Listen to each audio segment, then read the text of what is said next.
Let's do a quick analysis and design of a school building in ETABS today. This will serve as a quick tutorial for those who want to learn ETABS in a very short time, and I will try to give as much information as possible. So our school building is a two-story building and it has a staircase at the top. You can see the ground floor on your screen now. There are 12 columns altogether for this school building, and there are two rooms, one on the left and one on the right, and we have a staircase in the middle. So the spacing of our columns is 5 meter, 4.35 meter and 5 meter in the x-axis, and in the y-axis it is 4.5 meter and 4.5 meter. And then we have a corridor here in front of these classrooms. And if you go to next floor, the first floor plan, it is almost the same as our ground floor plan. And finally, this is our rooftop plan or our top floor plan. We have a staircase cover here, and this is the terrace. And here is the section of our school building. The floor to floor height is 3 meter. Our plinth level is situated at a height of 450 mm from the existing ground level. So let's begin with ETABS. I will go to File and New Model. I will be analyzing and designing this school building based on the IS earthquake code. So I will choose built-in settings with the display units will be metric SI, steel section database, although we do not need this. Let me choose Indian. Steel design code. We have IS 800 and the concrete design code will be IS 456 2000. Okay. So let me go to custom grid spacing here and then left click on edit grid data. So for the X grid data, let me see here. We have first 5 meter spacing, then 4.35 meter, then 5 meter. So to display ordinates, the first grid will be, let me display this as spacing. So the spacing between A and B is 5 meter. The spacing between B and C is 4.35 meter. Let me see again, 4.35 meter. And again the spacing is 5 meter. This is the spacing of grids in X direction. Now for Y direction, what I would like to do is I would like to make 4 grids, 3 for these columns and 1 for this masonry wall that is not situated along the grids, that is in between this slab area. So what will happen is that I may want to apply a different live load for this classroom and a different live load for this corridor that we have here. So to separate those slabs, I would like to model this grid also here. So this grid is at a distance of, from the center of this column here, the grid will be at a space of, let me say 350 divided by 2 plus 1500 plus the thickness of this wall divided by 2. So that will give us the spacing between the center of this column here and the center of this masonry wall. So 350 divided by 2 plus 1500 plus 250 mm. If we assume the thickness of this masonry wall including plaster is 250 mm, it will be plus 250 by 2, which you get is 1800 mm. So this will be 1800 from this column grid to this center of these masonry walls, and this remaining part will be 4500 minus 1800 means 2700, and this will be 4500. So for the Y grid data, the first spacing between 1 and 2 will be 1800 or 1.8. The spacing between 2 and 3 is 2.7, and the spacing between 3 and 4 is 4.5. And then click on OK. For the story data, let's go to custom story data and left click on edit story data. What I would like to do is I would like to model our plinth level also.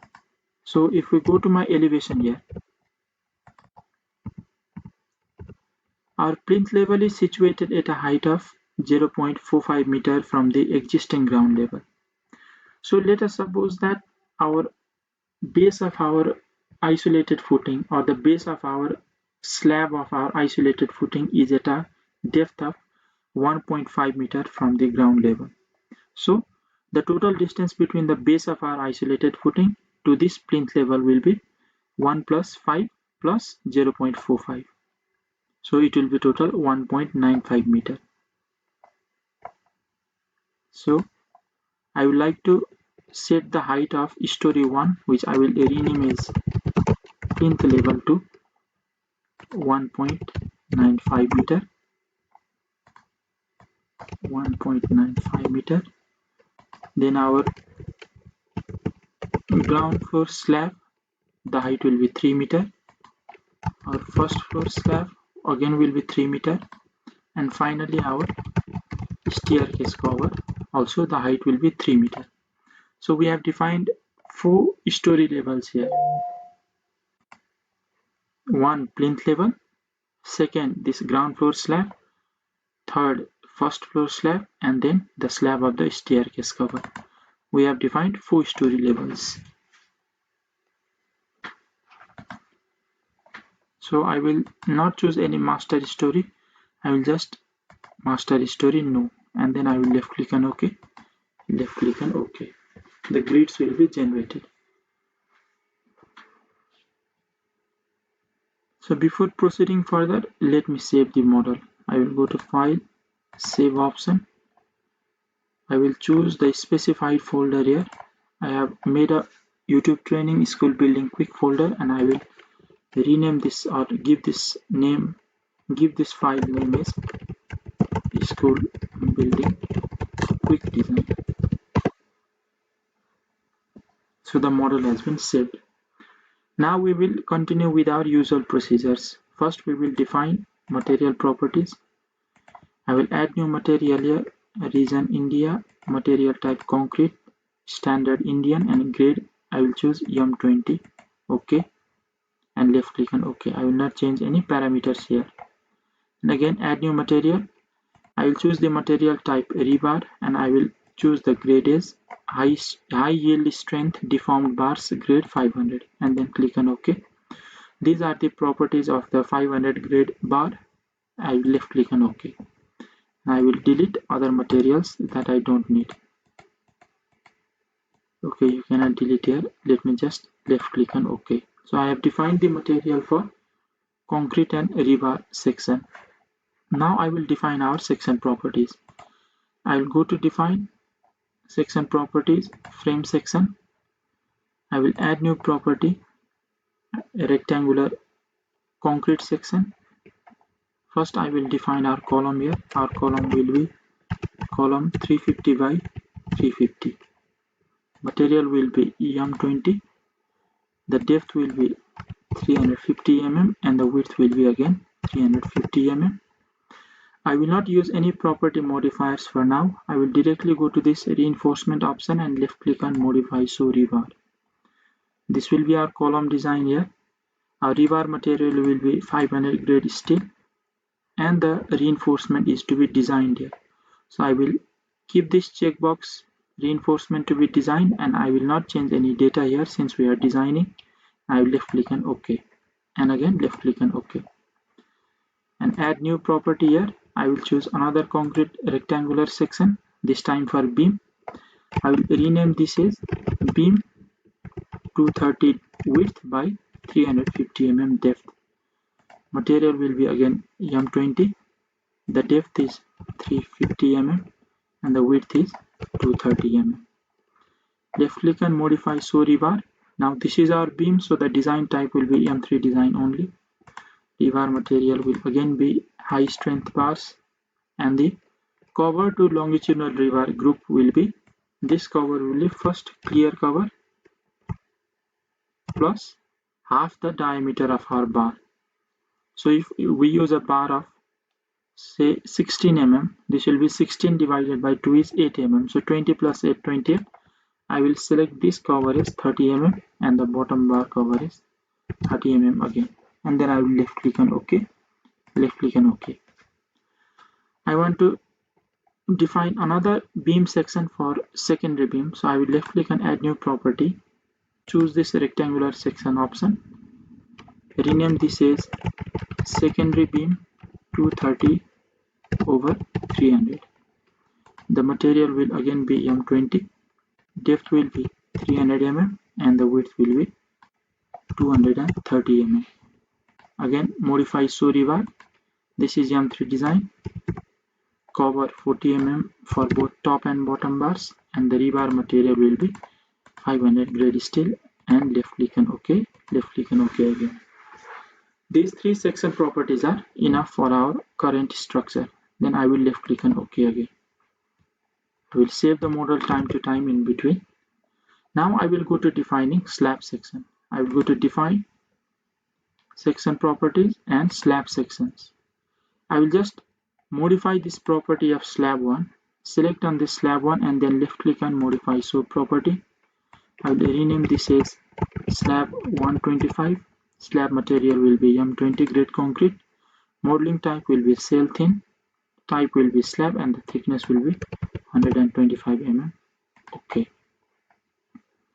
And I will add another property for the staircase slab, which will again be slab steer. The slab material will be M20, modeling type cell thin, and the thickness will be 125 mm once again. Left click and OK, left click and OK. Now after that, let's go to defining the diaphragms. We have 3 floor levels, so we will define 3 floor diaphragms here. I will add a new diaphragm D2 and I will give it a rigid property. So left click and OK. Again click on add new diaphragm. Name will be automatically generated D3. Rigidity will be rigid. OK and OK.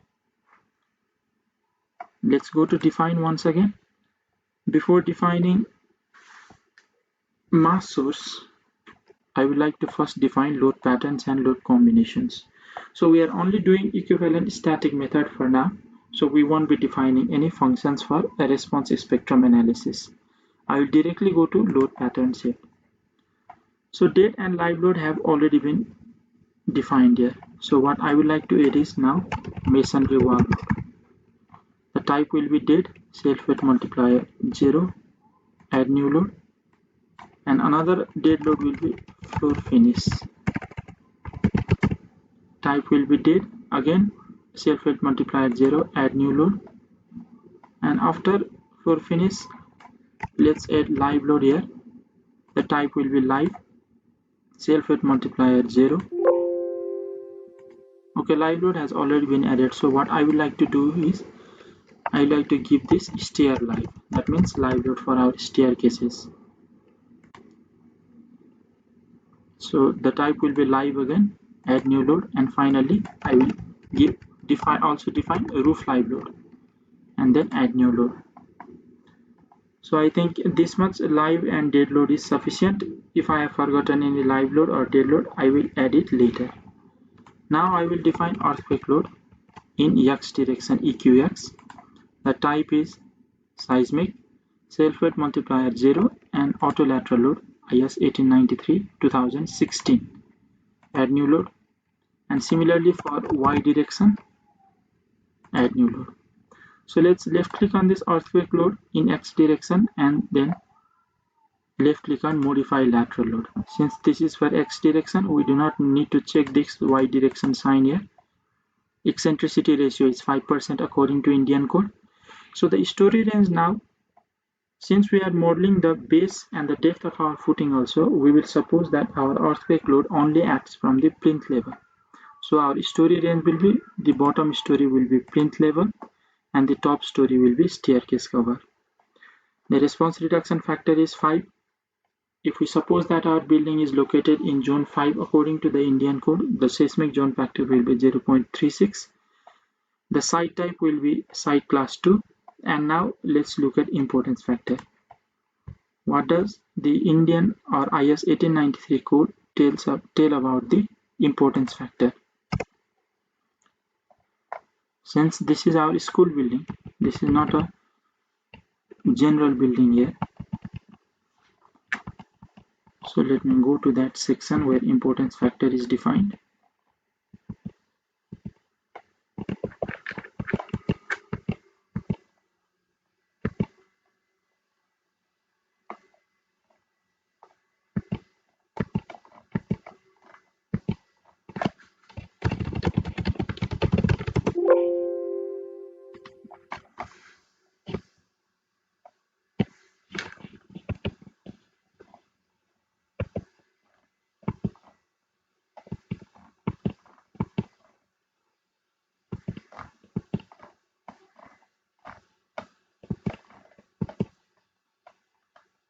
Okay, if you look at table 8 of IS 1893-2016 code, for the important service and community buildings or structures, for example, critical governance building schools. So for schools, the importance factor is 1.5. So I will use the same importance factor here, 1.5. And the time period, you can either give the user defined time period or you can use program calculated time period also. So for RC moment resisting frame, our time period will be, if you remember from Indian code, let's look here, our time period is 0.075 into height of the building to the power 0.75. So if you look at this diagram here, the total height of our building is from plinth level, let's say 10 meter. Okay, let's not use this 10 meter. I will reduce the height of this parapet wall here, so it will be 9 meter. So the time period of our building will be 0.075 into height of the building 9 to the power 0.75, which will come out to be 0.3897 seconds. So let's insert that value here, 0.3897. Click on OK. Similarly, make the same modifications for earthquake load in Y direction. Left click on modify lateral load. Uncheck these boxes for X direction. The story range will be from plinth level to staircase cover. Response reduction factor 5. Seismic zone factor 0.36. Site type for medium swell 2. Importance factor 1.5. And time period 0.3897. And then left click on OK. Left click on OK. Now after defining load patterns, let's go to define and load combinations. I will generate default design combos. So I will left click on add default design combos. I will select this concrete frame design option here and then also check this convert to user combinations. Left click on OK. So 14 load combinations have been generated. If you want to see the details, you can click on any load combination here and then left click on modify show combo. So this Uricon 5 is our 1.2 dead load plus live load plus earthquake load in Y direction. You can see the details in this way. Let's just cancel and let's click on OK. And finally, before modeling the structure, I would like to define mass source. Let's go to define and mass source option here. I will just modify this default mass source. Modify show mass source. Element self mass will be included, additional mass will be included, and let's left click on specify load patterns. So element self mass checkbox is already ticked here, so we don't need to include dead load once again. Now according to Indian code, if the value of our live load is greater than 3 kN per meter square, then 50% of that live load will be included in mass source. And for less than 3 or equal to 3, 25%. So what I will do is, I will, let's say that 50% of, let me do it this way. First, let me just cancel it here. Let's go to define and load patterns once again. So this live load is, let's say that this live load is for a classroom. The live load for a classroom is 3 kN per meter square. So let's give this live load classroom and then modify load and then add another live load in other, live load others, and then add new load. So two classes of live load have been added here, live load classroom and live load others. Left click on OK. Then go to define mass source. Left click on modify show mass source. Check this box specify load pattern. So this live load classroom only 0.25%, but this roof live load will not be included and other live loads 0.50%. Since the value of live load on corridors, staircases, balconies for school building is greater than 3 kN per meter square add. And then for all other dead loads, the multiplier will be 1. Masonry, floor finish, let's left click on OK for now. Left click on OK. I would like to add another dead load here, so go to define and load patterns. I would like to add dead load for stair steps. Type is dead, self weight multiplier is 0, and then add new load. Click on OK. Let's go to define mass source option once again. Left click and modify show mass source, and let's add here stair steps. Multiplier will be 1. Left click and add. So our mass source have also been defined now, and left click on OK. Left click on OK, and then save the model. Now I would like to draw our frame and slab elements in our model. So first, let's go to our plinth level here.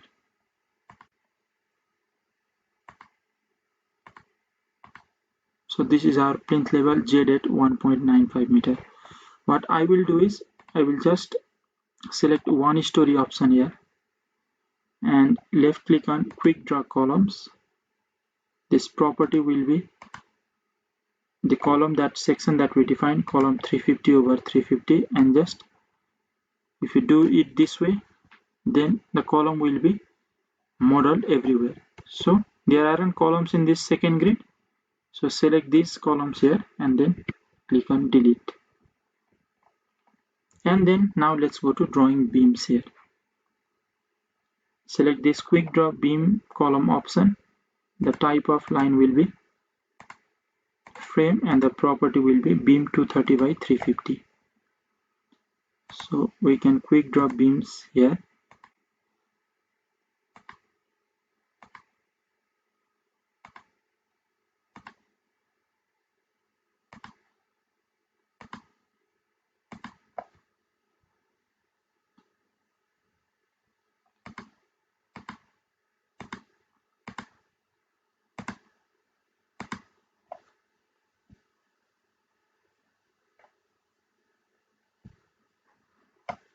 So the beams are being drawn for now.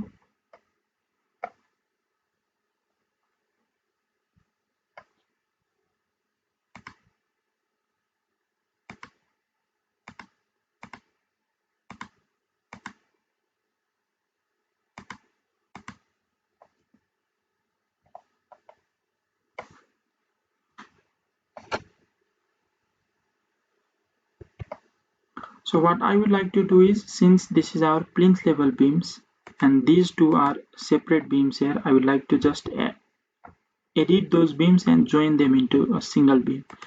So I will first select these broken beams here and then go to edit frames and join frames. So now these frames have been joined as a single piece. So this is our beams in our plinth level. Now let's go, there won't be any slab members here, so let's go to our second story now. Let's left click on this, move up in list arrow, and then again do the same procedure. First quick draw columns here. See here the property is still column 350 over column 350, and then select this quick draw beam option. The beam 230 over 350 is being selected, so just select all of these grids from left to right and the beams will be drawn here. Also what I will do is the beams will be here also, and then select this option here, draw beam column brace. Choose the property as beam 230 over 350, and now select the starting point and the end point to draw a single beam element.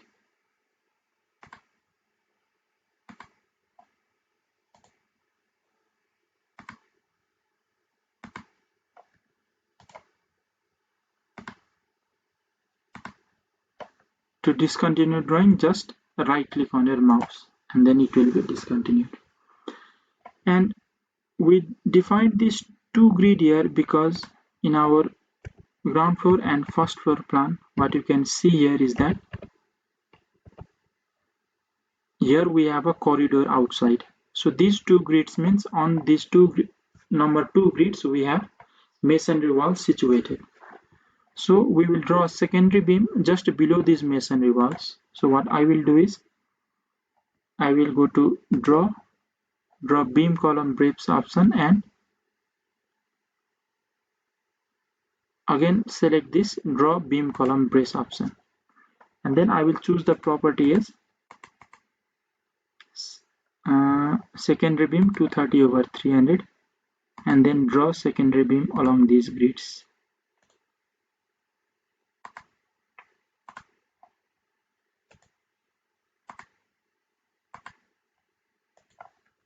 So now we have to assign releases for this secondary beam. So let's just select the secondary beams here, go to assign frame, and releases are partial fixity. I will release torsion at one end and I will release moment at both ends, and then left click on OK. Now after assigning releases, let's draw slab here. Select this quick draw floor or wall option and select the property as slab 125, and then quick draw those slabs here.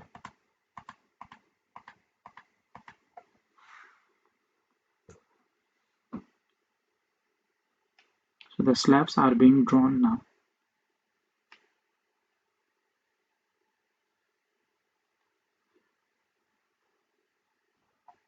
Now I would like to replicate this same thing that we have drawn in our ground floor slab to the first floor slab. That means to our second floor. So I will just select everything that is here. You can see here the selection. Either click Ctrl R on your keyboard or go to edit and replicate. I will replicate to our first floor slab level. So I will select this first floor slab and then I will click on OK. Now you can see these elements have been replicated to our first floor slab level at Z equals to 7.95 meter. Now finally we will model our staircase cover. So let me go to my topmost floor staircase cover. We have columns on these 4 points only. So choose this quick draw column option and draw columns here. And then we select this quick draw beam column option, select the beam property here and then draw beams over here. And finally select this quick draw floor or wall option. The property slab 125 is already selected, and then draw this staircase slab cover here. So we have completed the modelings of beam, frame, beam, column and our slab elements. Now let's go to modeling our staircase. To model our staircase, first let's do this thing here. Let's click on this slab here where our staircase is located and delete this slab. From both first floor slab and ground floor slab, again go below at Z equals to 4.95 meter height. Again select this slab and delete this slab. Now if you see our diagram here, if you see our elevation view, the height of our floor or the floor to floor height is 3 meter. So this landing beam will be situated at the very mid level height, that is 1.5 meter. So what I would like to do is I will activate this plan view here, left click on a model and go to add or modify grids. Under this grid system, select modify show grid system and then left click on reference plane here. I will add one reference plane and the Z ordinate will be in meter 1.5 meter. Left click on OK. And at the bottom of this form here, left click on OK. This is not being displayed in my software for now. And again, left click on OK. So you can see that if you select on this plan view here, one reference level has been selected or created at 1.5 meter height. That means between this plinth level and our first floor slab here, between these two levels, our reference plane has been created. So this is our reference plane here. So if you go to my plan view of my school building here,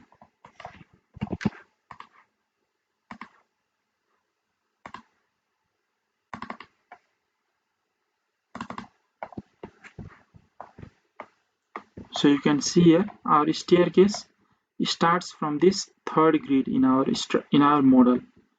Our staircase starts from this third grid, and then we will model our staircase slab in this way. So for that, since our staircase slab will start from here, what I will do is I will go to my reference plane, or we are already in reference plane. So the width of our landing slab is, let's see here, we have 9 treads here, and then we have the landing slab here. The total distance of this is 4500 meter minus 350 mm for this half column on both sides, minus 350. We have 9 treads, and the width of each tread, if we suppose it to be 250 mm, 9 into 250 is 2250. So if we subtract 2250, let's say the width of our staircase landing slab is 1900 mm, that is 1.9 meter. So what I would like to do is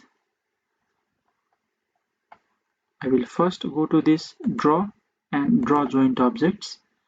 From this joint here, I will draw a joint object as 1900 mm on this towards this negative y-axis. So minus 1900. Here our joint has been drawn, and then the width of our staircase slab is 2 meter. So I will draw 2 meter joint at a distance of 2 meter from these two joints in positive x direction. So this let me set to 0, and this 2 meter here. Similarly, 2 meter has been drawn. And also, let me again set this offset as minus 1900, and then this joint has been drawn here also. Now let's go to my first floor slab level or ground floor slab level by clicking on this up arrow, and then I would like to draw a joint here also for drawing our slab. So in negative x-axis, I would like to draw a joint as a distance of 2 meter. So from here, this joint also has been drawn now.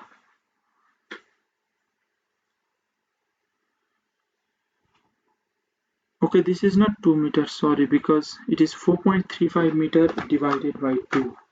4.35 meter divided by 2, you get to be 2.175 meter. So what I will do is I will go to my reference plan again. I will just delete the joints here. And also from our slab level, I will delete this joint. I will go to my reference plan again.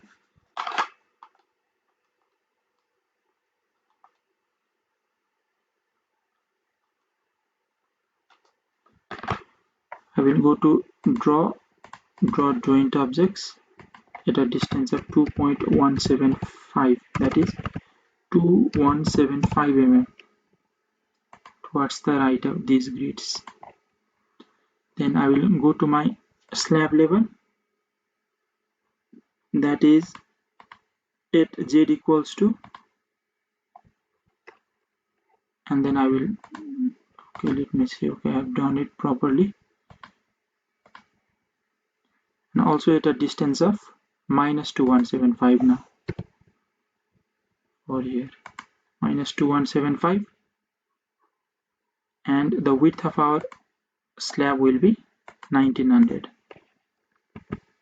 so minus 1900.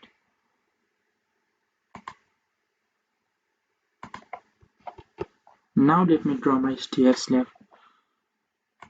Let me make this, rotate this 3D view and show you what I am drawing. So I will first go to my plinth level here. Since our staircase slab will begin from here, okay, let me draw one more joint here. So draw joint objects at a distance of 2175.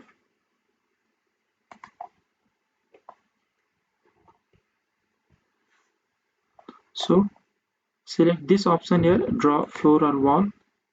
Our property will be staircase slab. Let me start from here, go here,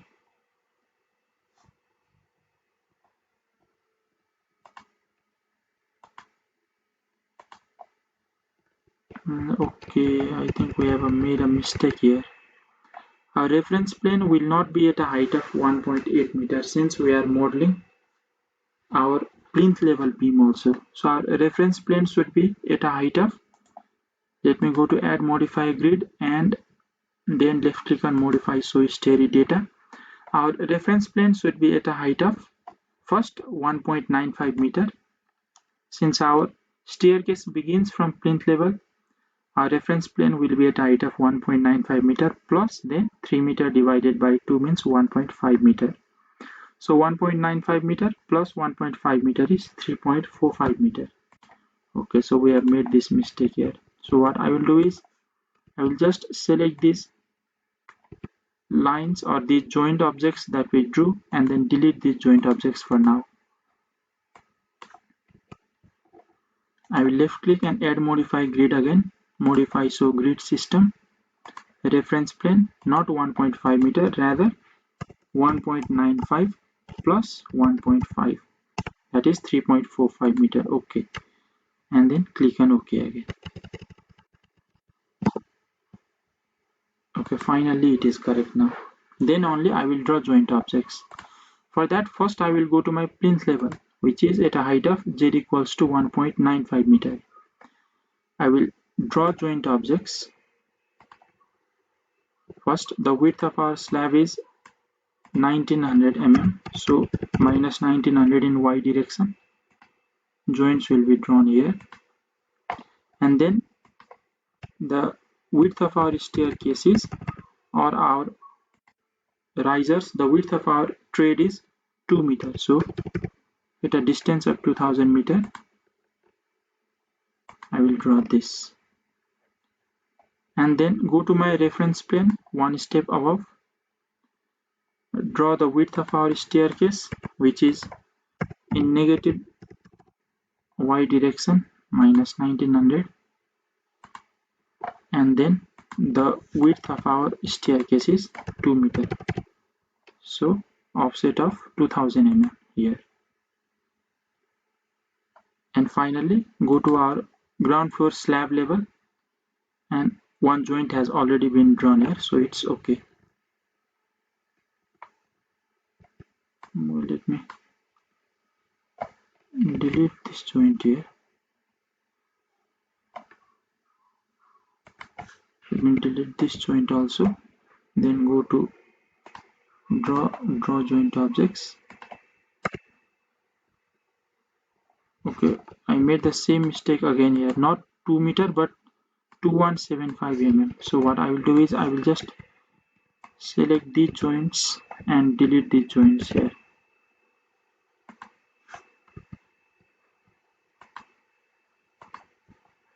Now finally go to draw joint objects. Its offset will be 2175 mm. 2175 mm. Make the same correction in your reference plane also, 2175 mm. And in your first story slab also it is 2175 mm already drawn here. Now finally draw your staircase slab. So go to my plinth level. I will start my staircase from here. Then I will go to my reference plane.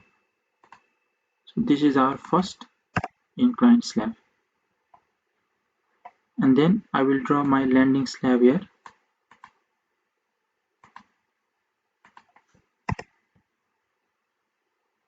And then I will again draw my second flight of stairs.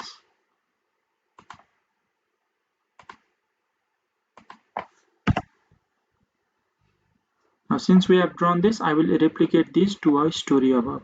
So I will select these inclined slab and this landing slab. Just zoom into this and select these slabs here. And go to Ctrl R, story. Now I will replicate it to our first floor slab. Click on apply. So actually what happens is that since it is only 2 floors and a staircase cover, replicating it one time is sufficient. So we have drawn our slabs also. Now our modeling is complete. Now after completion of molding, let's go to applying our loads here. So let's see in our first floor or our ground floor plan, you can see that all of these external walls have openings. There are windows openings, and then it is a masonry wall of 250 mm thickness. So what I have calculated here in an Excel sheet is I have calculated the dead load of 250 mm thick masonry wall considering 20% opening. The opening may be greater also, but for now I am not exactly calculating the area of our openings and subtracting that area. Rather, I am considering only 20% openings and then applying the load. The load comes out to be 13.23 kilonewton per meter. That is 19.6 unit weight of masonry into thickness into height. And the height will be the total height of our floor to floor height, which is 3 meter, subtracted with the height of our beam or the thickness of the depth of our beam. Since the depth of our primary beam is 0.35 meter, let's write here 0.35. So the value will be 12.99, which is nearly equal to 13 kilonewton per meter. So what I will do is I will select these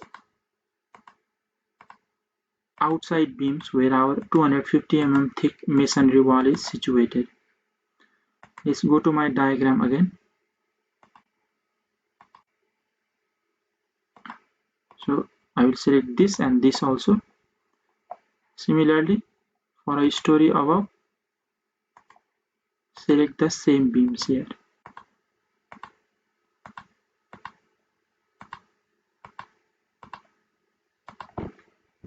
And then go to assign frame load distributed. This is our masonry load of 13 kilonewton per meter. Click on OK. Now after this, in these 4 beams here, which is the side of our staircase, we do not have any openings. So for 250 mm thick masonry wall with no opening, this will be again the same unit weight into thickness into height. It will come out to be, okay, let me do it into 0.8 since it is 20% opening. So it will not be 13 but it will be 10.39. So what I will do is I will select these beams once again, in which I have applied this 13 kilonewton per meter load.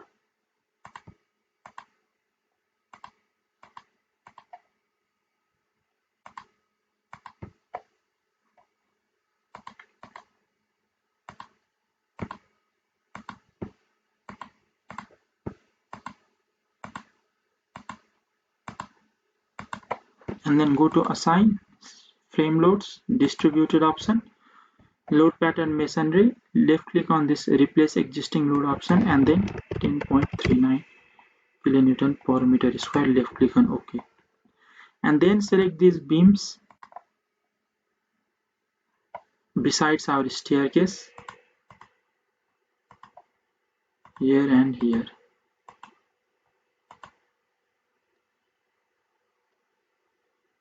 And on our top floor also. Let's go to our top floor. So on our top floor also we have walls on all sides. So what I will do is for our top floor I will select all of these here. So this is our plinth level. So not this and this. For our ground floor slab I have selected these 2 side beams. For our first floor slab, all of these 4 side beams. And then go to assign frame load distributed masonry, and this will be, what is the value? Let's see here. It is again 12.99. So 12.99 and then click on OK. And finally, I think we have assigned all these necessary frame loads here. Now we will apply parapet wall loads. So I will select these beams of my first floor slab, these outside beams.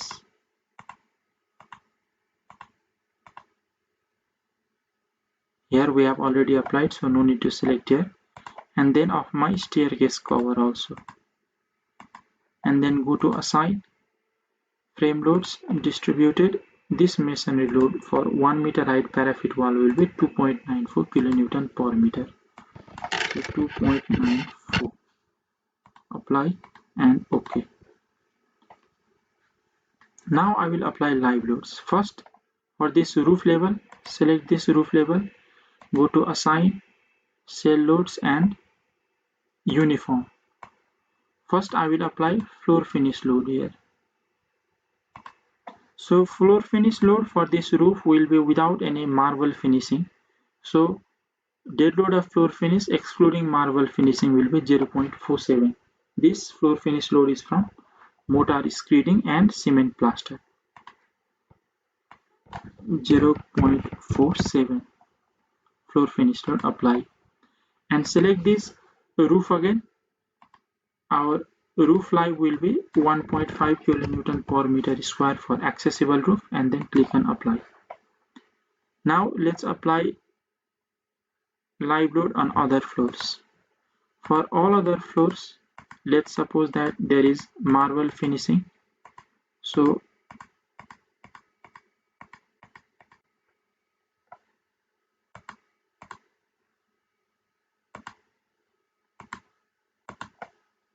I will apply the floor finish load is, including marble finishing, we have 1.1. So 1.14. Also on our staircase slab, let's suppose for marble floor finishing, we will apply the same floor finish load. So let's first select all of our staircase slab and then apply the same floor finish load 1.14. Now after applying our floor finish load, let's apply live loads. The live loads for our classroom will be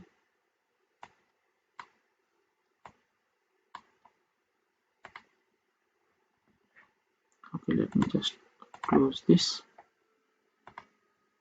add new window. So let's select plan view here at ground floor slab. Since we have classrooms here, I will select these slabs where our classroom is situated and then assign shell load uniform. So this live class will be 3 kilonewton per meter square. Then I will select the remaining slabs. For example, this corridor here, and then the floor slabs of our staircase, and finally our staircase slab also. So first let me apply this live order says 4 kilonewton per meter square. Then select properties, slab section. I will select slab steer. So these 6 cells have been added here, and then I will apply steer live as 4 kilonewton per meter.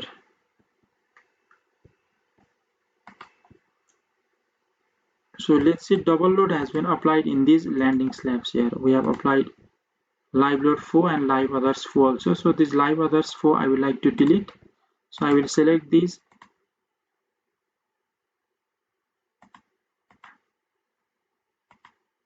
landing slab here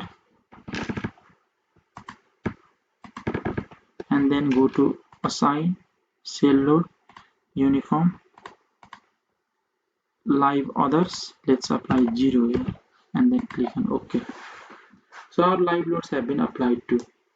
So we have applied masonry wall loads, floor finish, live load, stair live load, roof live load, and I think we are finished with applying our loads.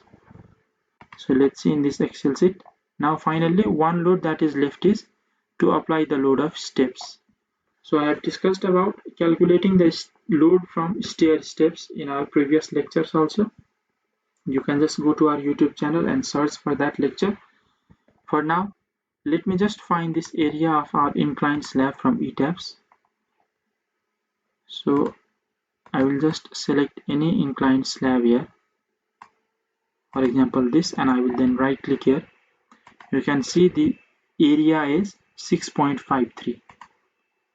So let me just insert this here, 6.53. Then our load on inclined slab will be 1.29 kilonewton per meter square.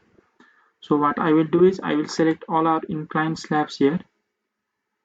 Properties, slab section, slab steer, select and close. I will deselect this landing slab.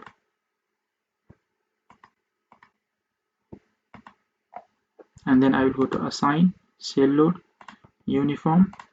This is our, let me see here, stair steps, and the load will be 1.29 kilonewton per meter square, and then click on OK. So we have completed applying the loads also. Now I will run my model. To run my model, first I will go to Analyze and check model. I will select all options here and then left click on OK.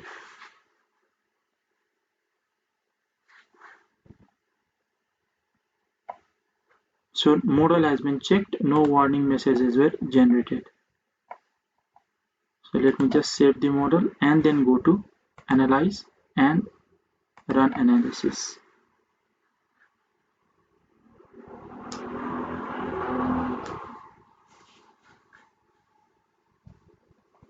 The analysis is being run here.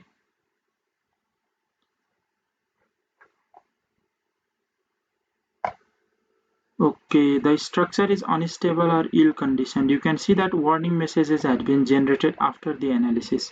It is because we haven't assigned any restraint property at the base of our structure here. So what I will do is I will unlock this model here. I will go to my plan view at the base.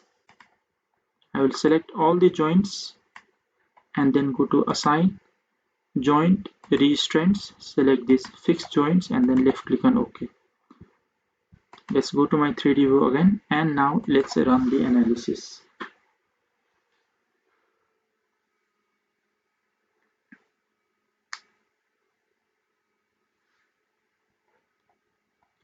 So once this analysis is complete, now the software is displaying you the displacements under dead load. So this is the displacement under dead load.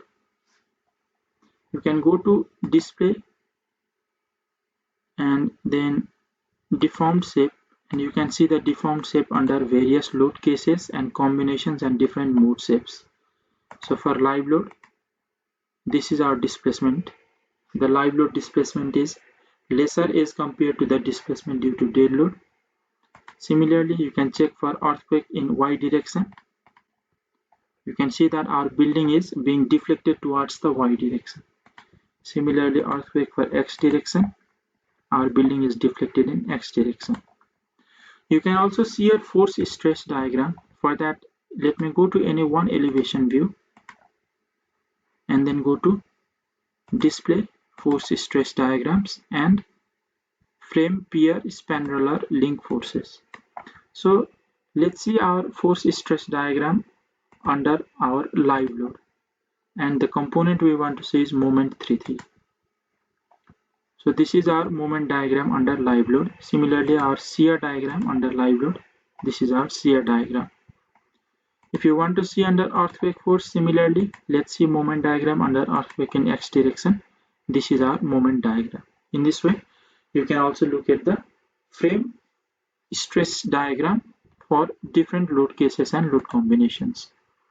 Let's go to my 3D view. And finally, let's go to display, start design or check.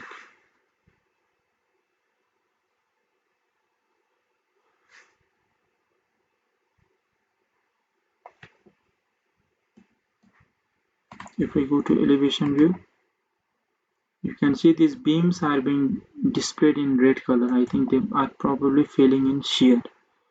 So I discussed in one of our lectures in our YouTube channel also, that if the beams are being displayed in red color and yet the reinforcement values are being shown, then these beams are failing in shear only and you have to design for shear reinforcement.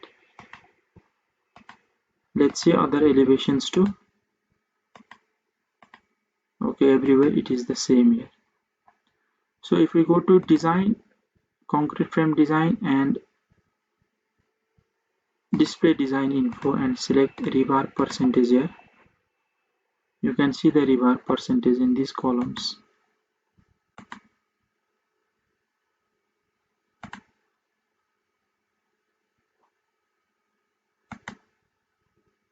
So you can see the rebar percentage in your columns and beams. So 1.5, 1.7, 2.5, this is the economical amount of percentage of reinforcement that is coming into your columns. So neither there is the minimum nor very large, that means greater than 3-4% here.